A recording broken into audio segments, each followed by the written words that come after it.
Sorry, friends. Okay, now let's talk about the classification of viruses.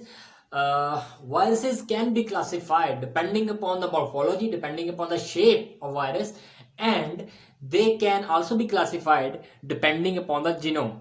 So, first of all, let's talk about the classification based on the structure of a virus. Okay, there are basically three major classes depending upon the structure. The first class is basically called as filamentous virus. Filamentous virus. These are the virus. They are like a long filament, and the example of these viruses is tobacco mosaic virus, a plant virus. We have just discussed about it in detail in the previous lecture. Okay, and the second type is isometric virus, also called as icosahedral. Icosahedral viruses. They are basically roughly spherical. They are not complete spherical, but they are basically roughly spherical viruses. And the example of these viruses is poliovirus.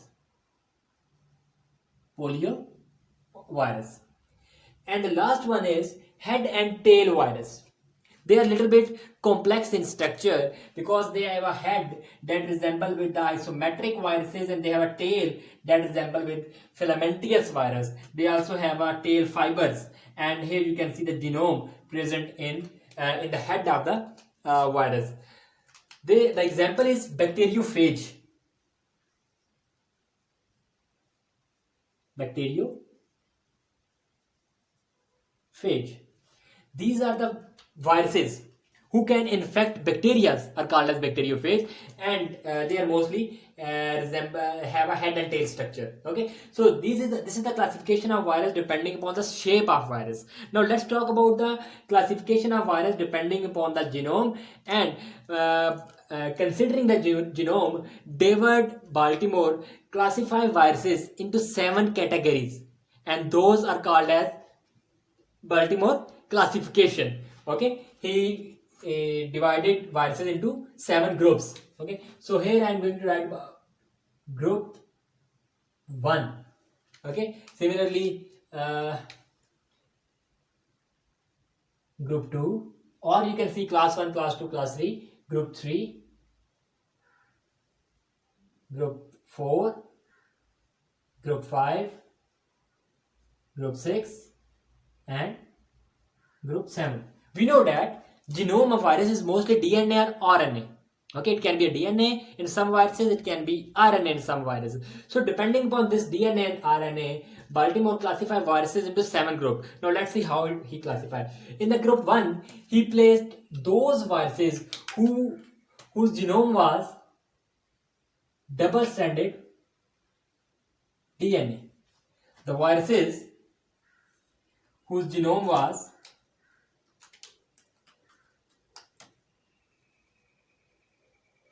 double-stranded DNA, they placed these viruses in group 1, double-stranded DNA viruses. Okay, in group 2, he placed those viruses who were having single-stranded DNA. So in group 2, single-stranded DNA viruses were placed. In group 3, double-stranded RNA. Those viruses were placed who were having genome as a double-stranded RNA. You know, but the difference between DNA and RNA is just of the sugar. And in RNA, the sugar is ribose sugar, and DNA the sugar is deoxyribose sugar, and one nucleotide as well. Okay, RNA contain uracil. Okay, in group 4, he placed those viruses who were having positive single-stranded RNA. Now, what is positive single-stranded RNA? Those RNA, after getting into the host cell, they can attach in the ribosome and start the process of translation. They can start making protein. They are called as positive RNA, positive single strand RNA. But those RNA when they will get enter into the host cell, but they will not be able to attach on the ribosome. They first have to convert into the complementary RNA strand, positive RNA strand, messenger RNA, and then they will be able to attach on the ribosome. Those type of RNA will be called as negative RNA. Okay. Well, detail of these positive and negative RNA will be discussed when I will discuss individually these classes in the later videos. Okay. So now those viruses who will be having positive single-stranded RNA, they will be called as they will be placed in the group 4 and positive single-stranded RNA viruses. In group 6, Baltimore placed those viruses who were having negative single-stranded RNA as their genome. Okay, who were having RNA as their genome, single-stranded RNA, but this was a negative RNA. What do I mean by negative RNA? For example, the RNA of this virus is basically this 3' to 5', but after getting into the host cell, this RNA was unable to attach on the ribosome and start the process of translation. So what happened? This RNA was first converted into its complementary strand.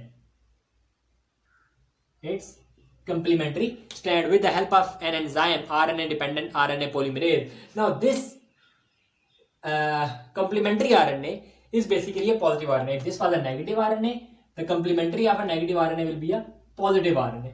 Okay. Now this positive RNA will attach on the ribosome and start the process of translation. So these type of viruses whose RNA will not be able to attach directly on the ribosome, but instead it need to convert first into the positive strand RNA. They will be placed in the group 5 or the name of this is negative single strand RNA viruses. Clear?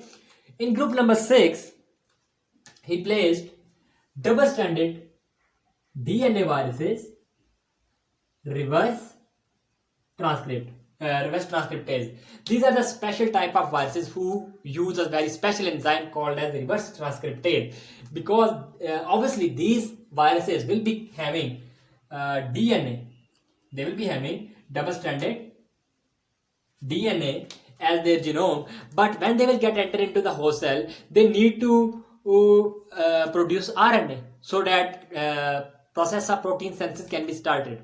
Okay, so after DNA will be converted into RNA, so at the end the RNA again need to convert into the original DNA genome, because the original genome of these viruses are DNA.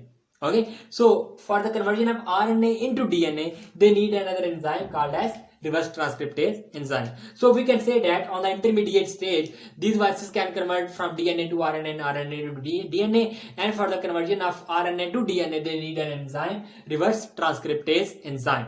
Okay, again detail of this class will be discussed when I will discuss individually all these classes. So the 7th class is single-stranded RNA viruses, reverse transcriptase. So these are the RNA viruses, but they need to convert into DNA for the process of replication, and then they will convert back into RNA at the end. So for the conversion of RNA into DNA for the replication, they need a reverse transcriptase enzyme. We know that the conversion of DNA into RNA is a transcription. So the conversion of RNA into DNA, we can say it's a reverse transcription, and for this enzyme reverse transcriptase is required. So these are the 7 classification of Baltimore classification. So according to, let me explain one more thing. According to International Committee of Taxonomy of Viruses, the naming of viruses basically done depending upon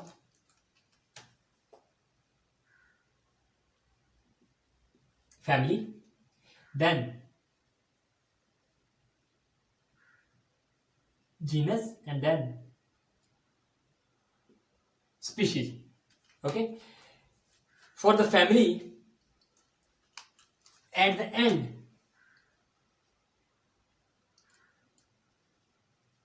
viridae will be present. Okay, and for the genus